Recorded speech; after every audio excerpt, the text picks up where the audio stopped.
तुम्हारी खिड़की से एक पेड़ निकल रहा है।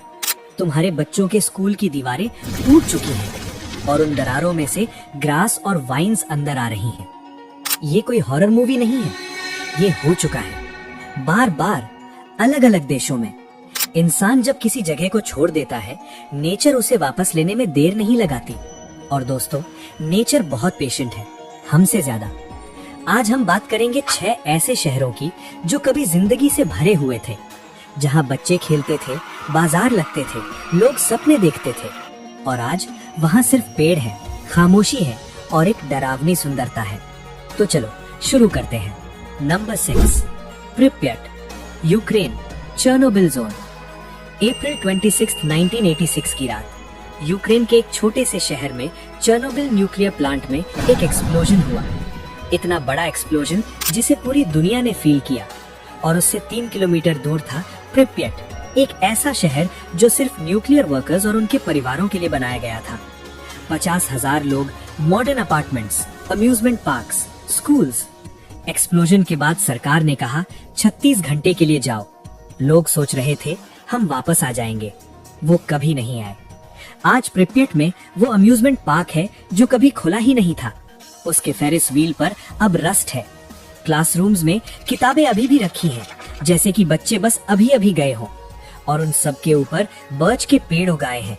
वुल्व्स आते हैं, हॉर्सेस हैं, ईगल्स हैं। नेचर ने प्रिप्यट को अडॉप्ट कर लिया। इंसान की सबसे बड़ी न्यूक्लियर मिस्टेक नेचर की सबसे बड़ी वाइल्ड लाइफ सेंचुरी बन गई।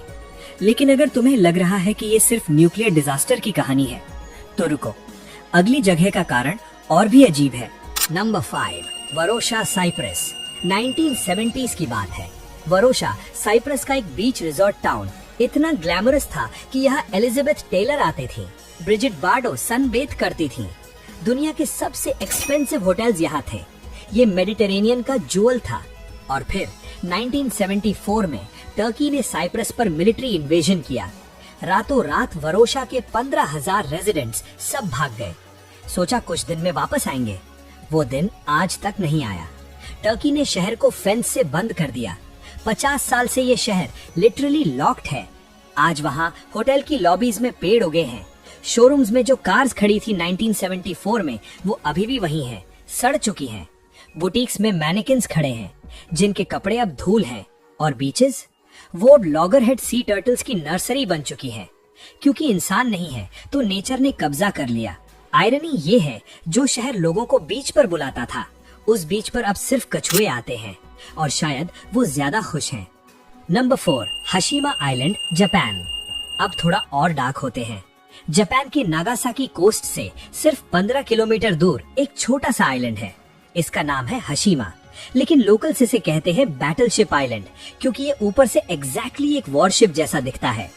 1800s में यहाँ कोल मिला और मित्सुबिशी ने इस पूरे आइलैंड को एक मेगा इंडस्ट्रियल कॉम्प्लेक्स बना दिया।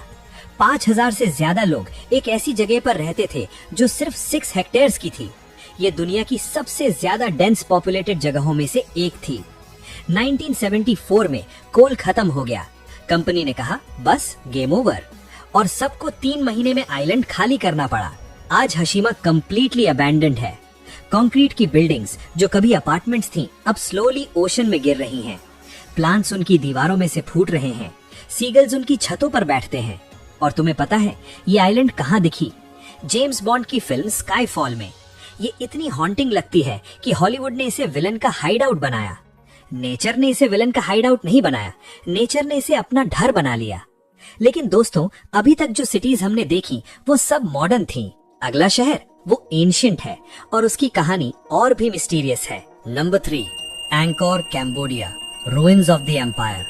कैम्बोडिया के जंगलों में छुपा है एक एम्पायर, एक ऐसा एम्पायर जो 9वीं सदी से 15वीं सदी तक पूरे साउथ ईस्ट एशिया पर राज करता था। इसका नाम था खमेर एम्पायर और इसकी राजधानी थी एंकोर। अपने पीक पर एंकोर में 10 लाख से ज्यादा लोग रहते थे। ये उस समय दुनिया का सबसे बड़ा प्री इंडस्ट्रियल सिटी था। लंदन उस वक्त बस एक छोटा सा टाउन था। और फिर 15वीं सदी में किसी कारण से, शायद ड्राउट, शायद वॉर, लोगों ने एंकोर छोड़ दिया और जंगल ने धीरे धीरे उसे अपने अंदर समेट लिया। आज टापरोहम टेम्पल, जो एंजेलिना जोली की फिल्म टूम रीडर में दिखा था, उसकी दीवारों से जायंट स्ट्रैंगलर फिग ट्रीज निकल रहे हैं। उनकी रूट्स पत्थरों को तोड़ रही हैं, लेकिन साथ ही उन्हीं रूट्स ने कुछ वॉल्स को गिरने से बचाया भी है। नेचर यहाँ डिस्ट्रॉयर भी है और प्रोटेक्टर भी। ये दुनिया का सबसे बड़ा रिलीजियस मॉन्यूमेंट कॉम्प्लेक्स है और ये आधा इंसान का है, आधा जंगल का। वैसे अगर तुम्हें लगता है कि एंकोर देखने जाना आसान है तो बता दूं, ये कॉम्प्लेक्स इतना बड़ा है कि पूरा देखने में लिटरली हफ्ते लग जाते हैं। अपना स्टैमिना चेक करके जाना। Number 2, Krakow, Italy. अब चलते हैं इटली के साउथ में, एक ऐसी जगह जो इतनी सिनेमैटिक है कि यहाँ जेम्स बॉन्ड की क्वांटम ऑफ सॉलेस फिल्म हुई, मेल गिब्सन की the passion of the Christ हुई। ये है क्रैको, एक मेडिवल हिल टॉप विलेज। इसकी हिस्ट्री 1000 साल पुरानी है। नॉर्मन टावर्स हैं, स्टोन चर्चेज हैं, नैरो कॉबलस्टोन स्ट्रीट्स हैं। ये इटली के सबसे खूबसूरत विलेजेस में से एक था, लेकिन 20वीं सदी में यहाँ की जमीन लिटरली खिसकने लगी। लैंडस्लाइड्स, अर्थक्वेक्स, फ्लड्स, और 1963 में गवर्नमेंट ने ऑर्डर दिया सब लोग नीचे जाओ। धीरे धीरे सब चले गए। आज क्रैको एक गोस्ट टाउन है। इसकी स्टोन बिल्डिंग्स में वाइल्ड फ्लावर्स उगे हैं। आउल्स रहते हैं उन खाली घरों में। वाइन्स विंडोज से अंदर आती हैं और घर को हक करती हैं। लेकिन दोस्तों, यहाँ एक ट्विस्ट है। ये जगह इतनी हॉन्टिंगली ब्यूटीफुल है कि अब यहाँ गाइडेड गोस्ट टूर्स होते हैं। लोग दूर दूर से आते हैं अबैंडन्ड रूइंस देखने। इंसान ने जो छोड़ा वो टूरिस्ट अट्रैक्शन बन गया। नेचर और इंसान की क्रिएटिविटी कभी कभी मिलकर कुछ अनएक्सपेक्टेड बना देती है। Number 1, Kolmanskop, Namibia.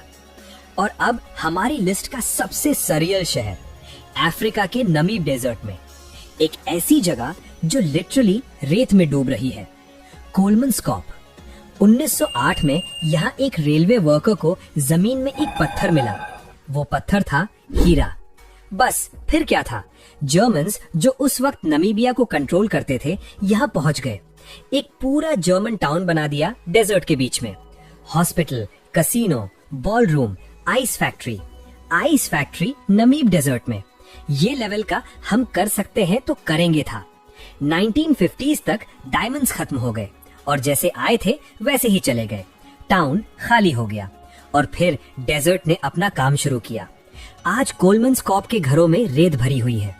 कुछ घरों में रेत खिड़की तक आ गई है, कुछ में पूरा ग्राउंड फ्लोर रेत है। बॉल रूम में जहाँ कभी लोग डांस करते थे अब रेत के ड्यून्स हैं। ये जगह फोटोग्राफर्स के लिए पैराडाइज है। वो सरियल लाइट, वो क्रम्बलिंग वॉल्स, वो साइलेंस, ये दिखाता है कि नेचर हमेशा हमसे ज्यादा पावरफुल है।